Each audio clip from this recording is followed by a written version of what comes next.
I had just launched my very first book. I spent months dreaming about this day, imagining my friends, my family, and especially my best friend cheering for me. But instead, everyone went to watch my brother's cricket match. And the moment I got back home, I saw a note stuck to my front door. It said, "Don't come in, we need to talk." I'm glad to have you here.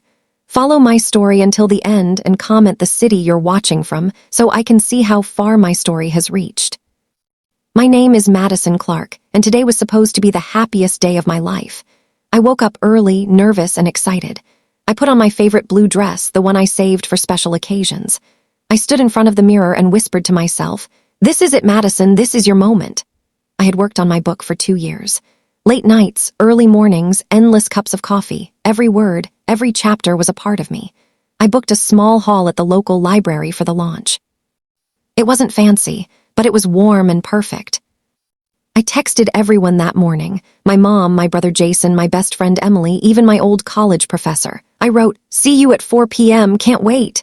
I could already imagine them clapping when I read the first page. But when I arrived, the hall was empty. At first, I thought I was early. I checked my phone 3:55 p.m., 5 minutes before the event. I smiled and told myself they're probably stuck in traffic. By 4:15, the smile was gone.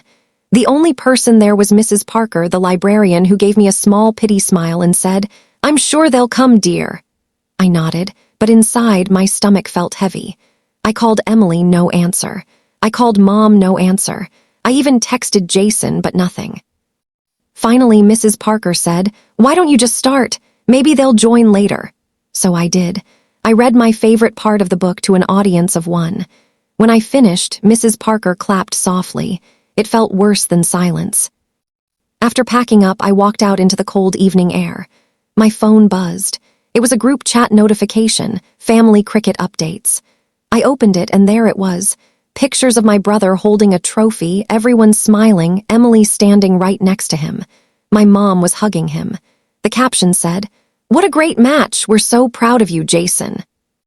I stood there, frozen. My own family didn't even text me about my launch. Emily didn't send a single "sorry, I can't make it" message. It was like my day didn't exist. I drove home in silence, gripping the steering wheel so tightly my knuckles turned white. When I got home, I walked up the steps to my front porch. That's when I saw it. A plain white piece of paper taped to my front door. The handwriting was sharp, rushed. It said, "Don't come in, we need to talk." My heart pounded. Who would write that? And why? My first thought was maybe it was about my landlord, late rent or something. But the words "don't come in" made me feel unsafe. My keys were in my hand, but I didn't use them. Instead, I stepped back and looked at my windows. The curtains were closed, but I thought I saw a shadow move inside. I grabbed my phone and called Emily again. This time, she answered. "Madison, where are you?" she asked quickly, her voice nervous. "I'm outside my house. There's a note on my door. What's going on?" "Listen to me," she said. "Don't go inside, I'm coming over." Her tone scared me. Emily never sounded like that, not even when we got caught skipping class in high school. "Emily, just tell me." "Please, Maddie, just wait for me. 10 minutes. She hung up before I could say another word. I sat on my porch steps, shivering from more than just the cold. My mind kept spinning. Why was Emily suddenly acting so serious? And why hadn't she come to my book launch if she was in town? She was clearly fine. She had been at Jason's match. Unless she was hiding something from me. A few minutes later, I heard a car pull up. Emily stepped out, wearing the same clothes from the cricket match photos. She looked pale. She walked toward me quickly, glancing at the house like she expected it to explode. "Emily, you're freaking me out. Just tell me." Before I could finish, Jason's truck pulled up behind her. He jumped out, still wearing his cricket jersey, his hair messy from the game. He didn't smile. "Madison," he said, "we need to talk, but not here. Let's go to Mom's place." "What? No, tell me now." Jason shook his head. "It's not safe here." My heart started beating faster. "What do you mean it's not safe? This is my house." Emily stepped closer and whispered, "Something happened inside, and it's about you." I stared at both of them, trying to read their faces, but they wouldn't look me in the eyes. My hands started to shake. A part of me wanted to run inside and see for myself, but another part, the louder part, told me I might regret it. And that's when Jason said something that made my blood run cold. "It's about your book, Maddie, and what's inside it." Jason's words hit me like ice water. "It's about your book, Maddie, and what's inside it." For a second, I just stood there, staring at him, trying to figure out what that even meant. My book, the one I poured my heart into, what could possibly be inside it that would make him and Emily act like this? "What about my book?" I asked, my voice shaking. Jason looked over at Emily as if asking for permission to speak, but she shook her head slightly. That made me even angrier. "No. You don't get to do this. You skipped the most important day of my life to watch a cricket match, and now you show up at my house telling me it. Not safe. You tell me right now what's going on." Jason rubbed the back of his neck, avoiding my eyes. "We didn't just skip your launch for the game," he said. "Something happened this morning before the match even started. We didn't know how to tell you without making things worse." I laughed bitterly. "Making things worse? Jason, I walked into an empty hall today." "Do you know what that felt like?" Emily stepped forward. "Maddie, please, we didn't mean for it to happen like that, but after you left your house this morning, someone came here, they broke in." My stomach dropped. "Broke into my house?" Emily nodded. "Yes, but it's not what they took, it's what they left." My eyes darted to the door. "Left? What do you mean?" Jason stepped closer, lowering his voice. "They left pages, torn out pages, from your book." My heart started pounding so hard I thought it would burst. "That doesn't make any sense," I said. "My book isn't even in print until today. How would someone have pages to leave?" Jason's jaw tightened. "That's the thing, Maddie. These weren't just normal pages. They had notes on them, handwritten notes. And one of them had your name in red ink like it was addressed to you." I shook my head, stepping back. No, this is insane." "You're telling me someone broke into my house to leave me notes on pages of my own book. Why?" Emily bit her lip. "Because the pages were from a story you didn't write." I froze. "What are you talking about? Every page in that book was mine. I wrote it. I know I did." Jason's eyes met mine for the first time that night. "Maddie, these pages weren't from your story. They were about you." My knees felt weak. I sat down on the porch steps, my hands trembling. "About me? What do you mean about me?" Emily crouched next to me. "The pages had things in them, details, things no one should know, like what happened to you when you were 9, and about that night you never told anyone about in college, stuff you never even told me." My breath caught in my throat. I had only told those things to one person years ago in confidence. "How?" I whispered. Jason sat on the step above me. "We don't know, but when we saw it, we didn't want you to walk into the house and see it alone. That's why we came here first. We thought we could remove them before you got back." "Remove them?" I repeated. "So you were in my house?" Emily nodded. "Yes, but we didn't get everything. There's still more in there. And Maddie, there was a note too, not just the one on the door, another one inside." My chest tightened. "What did it say?" Emily hesitated. "It said the truth is in the ending." I stared at her. The ending of my book." Jason nodded slowly. "We think so, but Maddie, you need to understand something. We read your book when you sent us early drafts, but the ending that's printed now, it's different." I shook my head violently.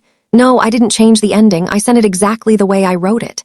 Emily glanced at Jason again, and my stomach turned. "What?" I demanded. "What aren't you telling me?" Jason took a deep breath. "We think someone changed your manuscript before it went to print." My mind was spinning so fast I thought I might faint.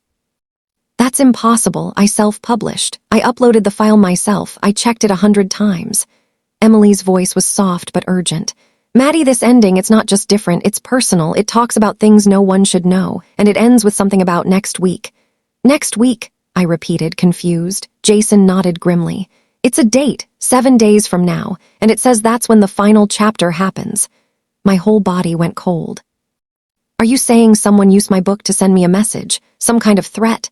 Jason's voice was low. "That's what it looks like." I stood up abruptly, my legs unsteady. "No, I need to see it for myself." Emily grabbed my arm. "Maddie, don't." "No," I yanked my arm free. "This is my life, my house, my book. You can't just tell me someone changed my ending and expect me to walk away." Jason stepped in front of the door. "If you're going in, we're going with you." My hand was already on the doorknob. I turned it slowly. The door creaked open, and a wave of cold air spilled out. The house was dark, the only light coming from the street lamp outside. I stepped in, my eyes scanning the living room. At first glance, nothing seemed out of place. But then I saw them, pages scattered across the coffee table, the floor, even the couch. Some were my words typed in familiar. Others had handwriting in the margins, messy and urgent. I picked one up. My hands shook as I read the scribbled note on the side. You think you know your story? You don't. The real ending is coming. My heart pounded in my ears. I picked up another page. This one had a sentence circled in red ink. When the clock strikes 8, the truth will be here. Jason moved toward the kitchen. Maddie, there's more in here. I followed him and froze. On the kitchen counter was a manila envelope. My name was written on it in the same red ink. I swallowed hard and opened it. Inside was a single sheet of paper. It wasn't from my book. It was a photo of me, sitting at my desk writing. The date in the corner was from 2 weeks ago. My hands went numb. Someone was in my house, I whispered, while I was here. Emily's voice shook. Look at the back. I turned the photo over. In the same red ink it said, You can't rewrite the truth, Maddie. The ending is already written. I dropped the photo onto the counter, my mind reeling. Who would do this and why? Jason's voice was tense. Maddie, the note said next week. We need to figure out what happens then. And we need to find out who's behind this. I looked at them both. Then we start now, because if someone's writing my life like it's their story, I need to take back the pen. But even as I said it, I couldn't shake the feeling that the ending they were talking about wasn't just written, it was already in motion. The envelope with my photo still lay on the counter like it was staring at me. My chest felt tight, my breath shallow. I wanted to believe this was some cruel prank, maybe from a jealous writer or an internet troll, but nothing about this felt like a joke. The handwriting, the red ink, the way the pages had been torn and scattered, it all felt deliberate, like every move had been planned to pull me into something I didn't understand. Jason was packing near the kitchen door, glancing outside every few seconds as if expecting someone to be watching us. Emily stood frozen, her eyes fixed on the envelope. I finally broke the silence. We need to go through every single page in here. There has to be some clue, something that tells us who did this. Jason frowned. Maddie, it's almost midnight. If this person is watching you, staying here longer could make us targets. I shook my head. I'm not leaving my own house because someone left me creepy notes. I'm going to fight this, and I'm starting by reading every one of these pages.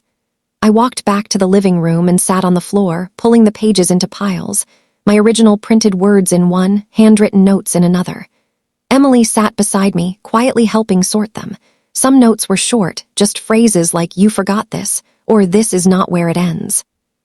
Others were longer, describing scenes I had never written, but that sounded unsettlingly close to my real life.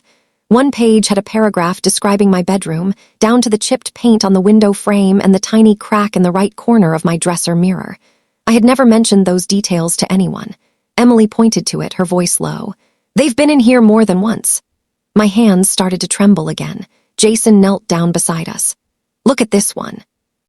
He handed me a page that had my printed chapter ending, but below it in handwriting was a sentence that stopped my heart. Next Tuesday, the truth about your father will come out. My father. Just hearing his name in my head made my stomach twist. He had left when I was 12, and Mom never told us why. We never heard from him again. I had spent years trying to track him down, but it was like he had disappeared off the face of the earth. What truth? I whispered, my voice barely audible. Emily shook her head slowly. Maddie, this is personal. Whoever's doing this knows more than just your daily life. They know your past. I didn't respond. I just kept reading page after page. Then I found something even stranger. One page wasn't from my book at all. It was a printed email.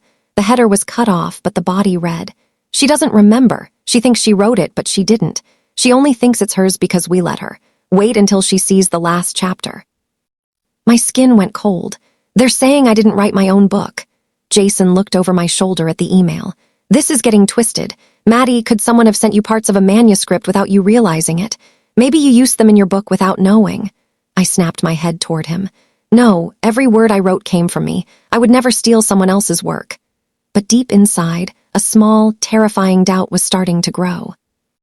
What if something had happened during those late nights when I was exhausted and editing? Could someone have slipped something into my drafts without me noticing? Emily picked up another page, this one with more red ink than print. This one says, the ending is already written, but you can still choose the path to it. That sounds like they're giving you a warning or a game. I stared at the words. If it's a game, it's a sick one. Jason's phone buzzed suddenly, making us all jump. He looked at the screen, then frowned. It's from an unknown number. He opened it and showed us. It was a single text. "Stop looking, you'll ruin it." No name, no details, just that. My heartbeat shot up again. I grabbed my own phone and checked, but there were no messages. Jason was already typing back, but before he could hit send, another message came through. "7 days, Maddie, make them count." My name, they knew my name. Jason didn't reply. He just locked his phone and looked at me. "Can't handle this alone, we need help." I shook my head instantly. "If we go to the police with this, they'll laugh at us. Someone left you book pages in your house. They'll call it a prank and move on. And if this person really is dangerous, going to the cops could push them to do something faster." Emily looked uneasy. "Then what do we do?" I took a deep breath. "We find out how my ending got changed. If we trace that, we find who did this." Jason frowned. "You uploaded it yourself, right?" I nodded. "Yeah, but after I uploaded it, the self-publishing site sent me a proof copy. I read through it quickly, checked for typos, and approved it for print." Emily tilted her head. "Quickly? How quickly?" I hesitated. "I was in a rush that day. I only skimmed the last few chapters." Jason's eyes narrowed. "So it's possible the change was in the proof and you didn't notice?" My stomach sank. "Yeah, I guess it's possible." Emily pulled out her phone. "What's your login?" "We can check the file you uploaded." I hesitated, but then I gave it to her. She logged in and opened the manuscript. My fingers dug into the carpet as we scrolled to the last chapter. My original ending was there, the one I remembered writing. No creepy details, no date, no personal references, just my story. Jason leaned over.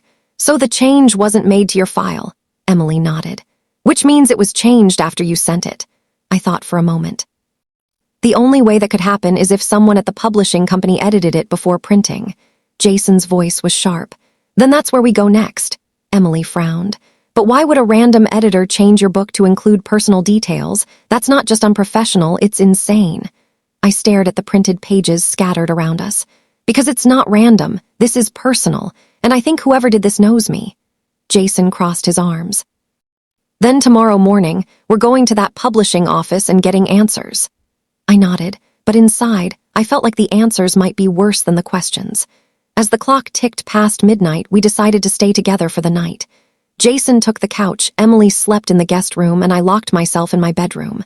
I lay in bed, staring at the ceiling, my mind replaying the red ink messages over and over. The truth is in the ending.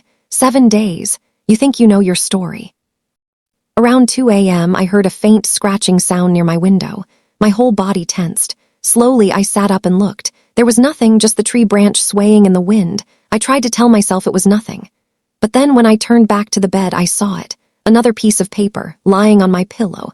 My breath caught in my throat. I reached for it with shaking hands. There was no print this time, just handwriting in red ink. "You're not alone tonight." The paper felt heavier than it should have, as if the ink itself carried weight. My eyes were locked on the words, "You're not alone tonight," and every muscle in my body froze. My first thought was that this had to be some kind of twisted trick from Jason or Emily, but that didn't make sense. Jason was in the living room, Emily was in the guest room, and I had locked my bedroom door before lying down. My breath came in short, sharp bursts as I scanned the room. Everything looked the same as before, dresser, mirror, desk, but now every shadow seemed darker, every sound sharper. I forced myself to stand and slowly backed up toward the door, never taking my eyes off the corners of the room. My hand fumbled for the lock, and I turned it as quietly as I could before stepping into the hallway. The house was silent except for the faint hum of the refrigerator downstairs. I walked to the guest room first, gently opening the door. Emily was there, sound asleep, her phone on the nightstand, breathing slow and even. I stepped back and checked the living room. Jason was lying on the couch, one arm hanging over the edge, snoring softly. They were both out cold. I felt a cold shiver crawl up my spine. If neither of them had put that paper on my pillow, then that meant someone else had been in my room while I was lying there awake. I walked quickly back to my bedroom, shut the door, and pressed my back against it. My eyes darted to the window. I crossed the room and yanked the curtains open, my heart thudding in my ears. The streetlight outside cast a dim orange glow on the yard. Nothing moved, but the latch on my window was undone. My hands shook as I slid it closed and locked it. Whoever had been in here could have slipped out that way without me hearing. I sat on the edge of the bed, clutching the paper, reading the words again and again. Was it a threat, a warning, or something worse, a promise? I didn't sleep for the rest of the night. I just sat there, my back against the wall, listening to every creak and sigh of the house until the first light of morning seeped in. At 7 a.m., I heard Jason stirring. I walked into the kitchen, paper still in hand. He looked at me and instantly knew something was wrong. "What happened?" he asked. I dropped the paper on the table. His eyes narrowed as he read it. "Where did you find this?" "On my pillow," I said flatly, "after I locked my door." Emily walked in, still groggy, and I handed it to her. She stared at it for a long moment before whispering, "They were in here last night." I nodded. "And they wanted me to know." Jason rubbed his jaw. "We can't waste any more time. We're going to the publishing company right now." We didn't even bother with breakfast. I shoved the paper into my bag along with a few of the red-inked pages and the photo from the envelope. We drove in silence, each of us lost in our own thoughts. The building was a plain brick structure with a faded sign that read Bright Leaf Press. Inside, the reception area smelled faintly of old paper and coffee. A middle-aged woman behind the desk looked up with a polite smile. "Can I help you?" Jason spoke first. "We need to speak with whoever handled the final print of this book." He held up my novel. The woman typed something into her computer and frowned. "That would be David Collins, but he's not in today." My stomach dropped. "Where is he?" "Sick day," she said. "Do you want to leave a message?" "No," I said quickly. "We'll wait." She gave me an apologetic look. "I'm sorry, but he's not scheduled to return until Monday." That was 6 days from now, one day before the final chapter date in the red ink. Emily leaned over the desk slightly. "Is there anyone else who worked on the file?" The receptionist hesitated, then said, "There's one more, Lisa Grant. She handled the formatting. She's in the back office." We followed her directions down a narrow hallway until we reached a door with a small window. Inside, a young woman with short brown hair was hunched over a computer. She looked up as we entered. "Can I help you?" I stepped forward and put my book on her desk. "Did you format this?" She glanced at it and nodded. "Yeah, I remember. The cover gave me a lot of trouble." "Did you change the ending?" I asked bluntly. Her eyebrows shot up. "No. We're not allowed to make content edits, just spacing, fonts, and chapter breaks." "Why?" I pulled out one of the altered pages with the red ink. "Because this ending isn't mine, and someone put it in after I submitted my file." Lisa took the page and studied it. Her face paled.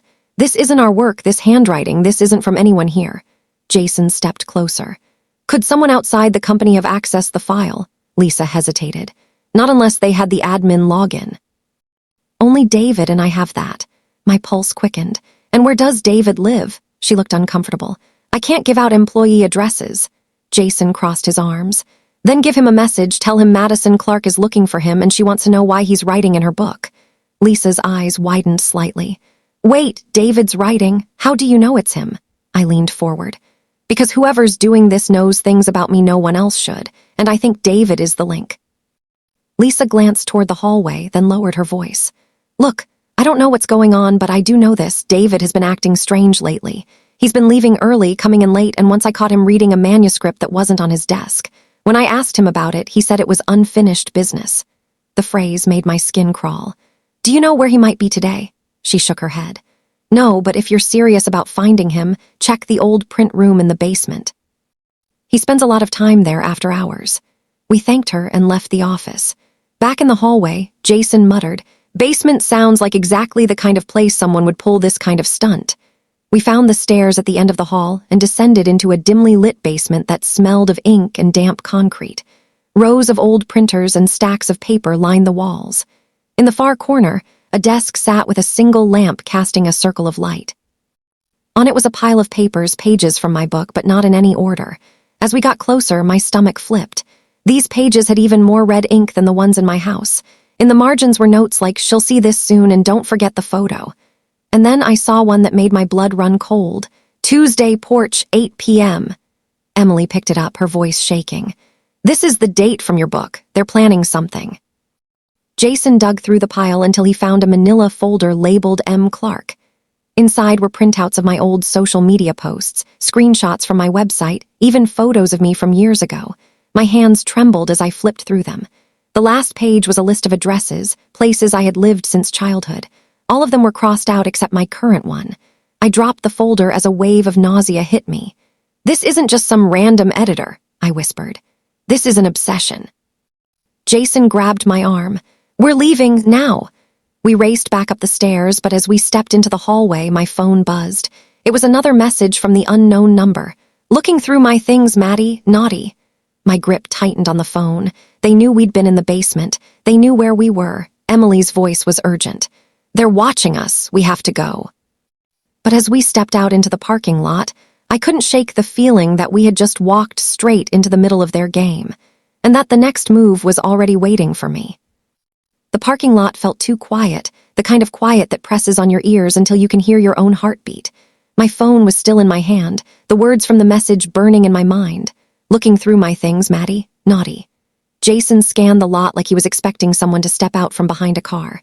Emily stood close to me, her voice low. They're watching right now. Somewhere out here, they're watching.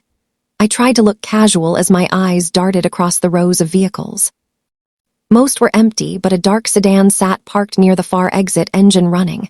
I couldn't see who was inside because of the tinted windows. Jason's hand tightened on my shoulder. Let's go, don't look at them. We climbed into his truck and he pulled out of the lot, heading toward the main road.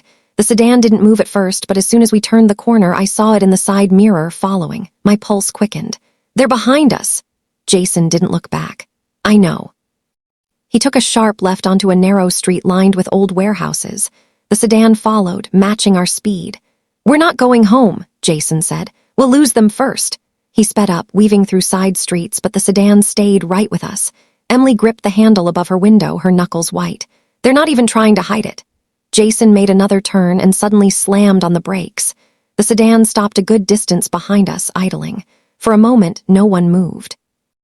Then the driver's side door opened and a man stepped out. He was tall, wearing a black hoodie with the hood pulled up and dark jeans. His face was hidden in shadow. He stood there for a few seconds just staring at us, then slowly raised his hand and pointed directly at me. My stomach twisted. I couldn't move, couldn't speak. Then, without a word, he turned, got back into the sedan, and drove away in the opposite direction. The truck was silent for several seconds before Emily finally spoke. What the hell was that? Jason exhaled slowly. A warning, they wanted us to know they can get close. I looked down at my phone, half expecting another message, but nothing came. We can't go back to my place, I said. If they've been inside once, they can do it again, and next time they might not just leave pages. Jason nodded. We'll go to Mom's. It's out of the way, and she's got that old security system Dad installed. We drove for nearly 40 minutes without seeing the sedan again. Mom's house sat at the edge of town, a 2-story white place with a wide porch and a tall oak tree in the yard. She opened the door as soon as we pulled up, looking worried. What's going on? Jason's message was vague. Inside, we told her everything, from the book launch that no one showed up to the pages in my house, to the basement at Brightleaf Press. Her face paled more with every detail. When I mentioned the message about my father, she stiffened. What exactly did it say? She asked. That next Tuesday, the truth about my father will come out, I said carefully. Her eyes flickered with something I couldn't read, fear, maybe, or guilt. Mom, do you know what that means? She shook her head too quickly. No, probably nothing, just someone trying to scare you. But I could tell she was lying. Jason noticed too, but didn't push. We set up in the living room, keeping the lights low. Mom went to bed early, claiming she had a headache. Around midnight, I sat on the couch with Emily, scrolling through my old emails to see if I had ever gotten anything strange from Brightleaf. That's when I found it, an email from a few months ago with the subject line, "A gift for you." The sender's address was a random string of numbers and letters. The body of the email simply read, "Sometimes the story writes you." Attached was a document titled Final Chapter, DocX. My heart pounded as I clicked it open. The document was a short story about a woman named M whose life events matched mine almost exactly, ending with her standing on her porch at 8 p.m. on a Tuesday, facing someone she once trusted. The last line was in red text, and she finally learned the truth she had been running from. I felt sick. This is my life. It's been my life the whole time. Emily leaned over to read. This isn't a coincidence. Whoever wrote this has been planning this ending for a long time. Jason came over, his face tense. And if that's true, then they're not going to stop. They think you're a character in their story, Maddie, and they're writing to a deadline. I shut the laptop, my hands trembling. Then we have to end the story before they do. That night, I barely slept. In the morning, I woke to the sound of voices in the kitchen. I walked in to find Mom talking quietly with Jason. They both went silent when they saw me. What's going on? I asked. Mom hesitated. There's something you should know about your father. My stomach clenched. Now, you're telling me now, she nodded slowly. He wasn't just your father, Maddie. He was a writer, a very good one. He used to tell me that one day he would write the perfect story. But then he became obsessed. He started blurring the lines between fiction and reality, and then one day he was just gone. My throat went dry. Are you saying? I'm saying that the things happening to you now, they feel like something he would have done. If he's alive, Maddie, I think he's the one behind this.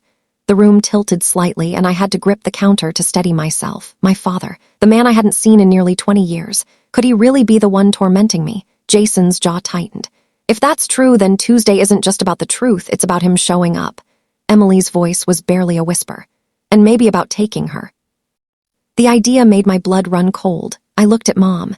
Do you have any way of contacting him? She shook her head. No, he disappeared before cell phones were common. I don't even know if he knows where we live now. But I wasn't convinced. Mom was hiding something, maybe an address, maybe a number, but I didn't have time to dig for it right now. What I did know was that if my father was the one behind this, then he had been watching me for weeks, maybe months. And if he had planned the ending, then every move I made between now and Tuesday was already in his head. I decided then that if he was going to write an ending, I was going to change it. We spent the day setting up cameras around Mom's house, checking locks and keeping our phones charged. By nightfall, I felt a little safer, but only a little. Around 9 p.m., my phone buzzed with a new message from the unknown number. See you soon, Maddie. The truth is almost here. The message stayed on my phone screen like it was burned into the glass. The words, see you soon, Maddie. The truth is almost here. Looping in my head over and over until it felt like I could hear them whispered in the room. Jason read it once, then again, his jaw tightening as if the letters themselves were a challenge. Emily sat beside me on the couch, her eyes fixed on the phone like it might suddenly reveal the sender's face. Mom came in holding a mug of tea, and when she saw the message, her lips pressed into a thin line. This isn't going to stop until you face them, she said quietly, almost like she wasn't talking to me but to herself. The way she said it made my stomach turn, because it wasn't a suggestion, it was an inevitability. I didn't want to admit it, but she was right. Hiding here was only giving them time to get closer. If they already knew where I was, then these cameras and locks were just temporary barriers in a game they had been playing much longer than I had been aware. Jason leaned forward. We have 4 days until Tuesday. That's when they plan to end this. We can either sit here and wait, or we can make them come to us early on our terms. His eyes locked with mine, and I felt a flicker of something I hadn't felt since this started. Control. Emily looked at me nervously. You're not seriously thinking about going to them, are you? I didn't answer right away because the truth was, I didn't know what I was thinking. But deep down, I felt this pull, like whatever was coming wasn't something I could outrun. We need to find them before they find me, I said finally, my voice steady even though my hands were shaking. And if my father is really behind this, then I'm done letting him hide in the shadows. Mom flinched slightly at the word father, and that tiny movement told me she knew more than she had let on. Jason noticed it too. Mom, he said slowly, where would he go if he didn't want to be found? She didn't answer right away. She walked to the window, staring out into the dark yard, and for a moment I thought she wasn't going to say anything. But then she spoke, her voice so quiet I almost didn't hear her. There's a cabin, she said. About 2 hours from here, deep in the woods. He used to go there to write. It was his sanctuary. I haven't been there in years, but if he's anywhere, it would be there. My pulse quickened. And you didn't think to tell me this before, Mom turned, her eyes glistening. Because I didn't want you to go. Because if he's there, Maddie, he's not the man you remember. He's someone else now. I didn't care. I needed answers, and the cabin felt like the only place to get them. Jason was already pulling up a map on his phone. We'll leave tomorrow morning, he said firmly. Emily groaned. I can't believe we're doing this. This is how horror movies start. This isn't a movie, I said. It's my life, and I'm not letting someone else write the ending. We agreed to get some rest, but none of us really slept. Every creak of the house made me tense. At one point in the night, I thought I heard footsteps on the porch, but when I peeked out the window, no one was there. At dawn, we packed bags, flashlights, extra batteries, food, water, and Jason's old baseball bat. Mom gave me a small metal key. For the cabin, she said, her hand lingering on mine. Be careful. The drive was long and quiet, the highway gradually giving way to narrow roads surrounded by thick forest. The farther we went, the less I saw of houses or people. After nearly 2 hours, we turned onto a dirt path barely wide enough for the truck. The cabin appeared suddenly through the trees, small, weathered, with a sagging porch and boarded windows. It looked abandoned, but something about it made my skin prickle.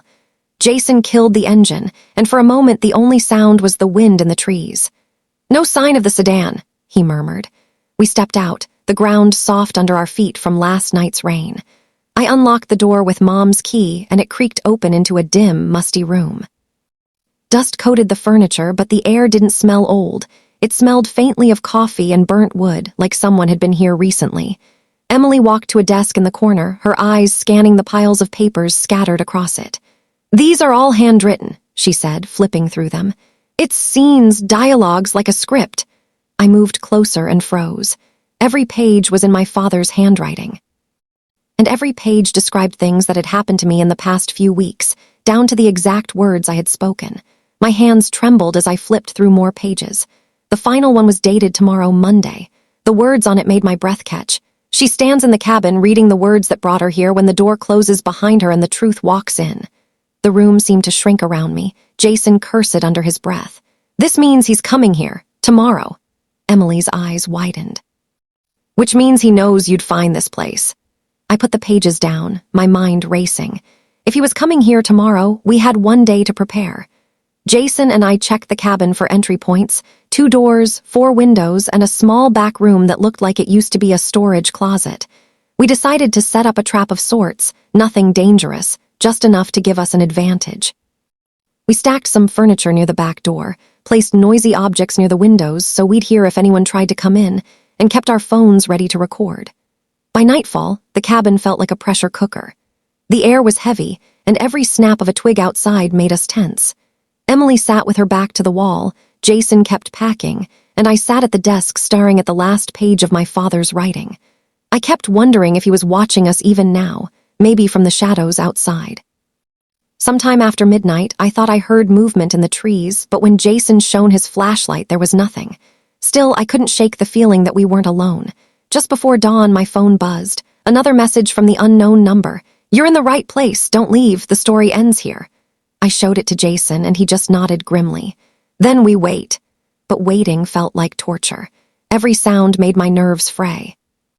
Around noon, Emily spotted something on the edge of the trees, a figure, half hidden, watching the cabin. I moved to the window, my heart in my throat. The man wore the same black hoodie as the one in the parking lot. He stood there for a few seconds, then slowly turned and disappeared into the woods. Jason wanted to go after him, but I shook my head. "No, this is what they want, we stick to the plan." The rest of the day passed in tense silence. As the sun began to set, the shadows inside the cabin grew long and deep. I could feel the moment getting closer, like the air itself was holding its breath. Tomorrow was Tuesday, and tomorrow I was finally going to face whoever had been writing my life. The morning of Tuesday arrived with a strange kind of stillness, the kind that made the forest outside feel frozen in place, like even the birds knew something was about to happen. I barely slept, my mind replaying every moment of the last few days and wondering how it would end. Jason brewed coffee while Emily stood guard at the front window, her eyes darting between the trees. I sat at the desk, staring at the last page of my father's script again, the words almost mocking me now. The part about the truth walking in was burned into my mind. At 8:47 a.m., my phone vibrated with a single new message. "It's time." My chest tightened, but I didn't move. Jason looked at me from the kitchen, his expression telling me he was ready. Emily whispered, "Maddie's something," moving out there. I went to the window and saw a figure stepping out from the tree line. He wasn't wearing the hoodie this time. Instead, he wore a dark coat and jeans, and even from here I could see the streaks of gray in his hair. My throat went dry. It was him, my father. He walked slowly toward the cabin like a man in no hurry, like he already knew the ending. Jason gripped the bat in his hands, but I put my hand on his arm. "Let me talk to him," I said. Jason hesitated but stepped back. When my father reached the porch, he stopped, looking straight through the dusty window at me. His eyes were calm, unsettlingly calm. Then he opened the door without knocking and stepped inside as if this was his home. "Madison," he said, his voice warm in a way that made my stomach twist. "You found me." I took a step forward, my voice shaking. Why all of this, the notes, the messages, the watching me like I'm some character in your story?" He smiled faintly. "Because you always have been." He glanced at the pages on the desk. "Every moment of your life, Maddie, I wrote it." Every choice, every twist, every person you met, it was all part of my design, and now we're at the final chapter. My hands curled into fists. You're insane, he chuckled softly. Maybe, but that doesn't make it any less true. Jason stepped between us. You've been stalking her for weeks, that ends now. My father's eyes flicked to him and his smile faded. I'm not here to hurt her, I'm here to free her. Emily's voice trembled from the corner. Free her from what? My father's gaze returned to me. From the lie she's been living, from the idea that her life is hers. Madison, you were never meant to live in the background. You were meant for this, to know the truth and decide what happens next. My heart pounded so hard it felt like it might break through my chest. And what if I decide I don't want anything to do with you? His expression didn't change. Then the story ends here, with you walking away. If you walk away, you'll never know how it ends for everyone else. His words made no sense, yet they wrapped around my mind like vines. I thought about the way every strange thing in the past week seemed orchestrated, too perfect to be coincidence. The letter on my door, the sedan, the figure in the parking lot, even the fact that no one came to my book launch, it all lined up like scenes in a script. I swallowed hard. You're telling me you planned all of this, just to get me here? He nodded once. To give you a choice, Jason scoffed. Choice sounds like manipulation. My father ignored him. Madison, do you want to finish the story or let it end without knowing? My breath shook as I looked between him, Jason, and Emily. They were real. They had to be real. But then again, what if they were just characters in this, whatever this was? I hated him for making me doubt everything. Finally, I stepped back. I don't want your ending. I'll write my own. His eyes softened, and for a moment I thought he might smile again. Instead, he reached into his coat and pulled out a small envelope, placing it on the desk. Then this is yours. Open it when you're ready. Without another word, he turned and walked out of the cabin, disappearing into the trees as silently as he had arrived. For several seconds, none of us moved. Then Jason locked the door and muttered, "That's it. He just leaves." I stared at the envelope, my hands itching to open it, but my gut telling me to wait. Emily finally spoke. Maddie, are we just going to pretend that wasn't the creepiest thing that's ever happened? I shook my head slowly. No, we're going to figure out exactly what he meant. We stayed in the cabin until we were sure he wasn't coming back, then packed up and drove home. But the envelope stayed in my bag, unopened. That night, I sat on my bed with it in my hands, the weight of it feeling heavier than paper should. I thought about my father's words, about choice, about endings, about whether I really was the one writing my own story. And then, slowly, I opened it. Inside was a single sheet of paper with one sentence in his handwriting. Turn around. My heart jumped into my throat. I spun around toward the window, and there, in the darkness outside, a figure stood watching me. My father. He raised a hand, not to wave, but to point, at me like I was still just a character in his story. And that's when I realized maybe I'd never really be free of him.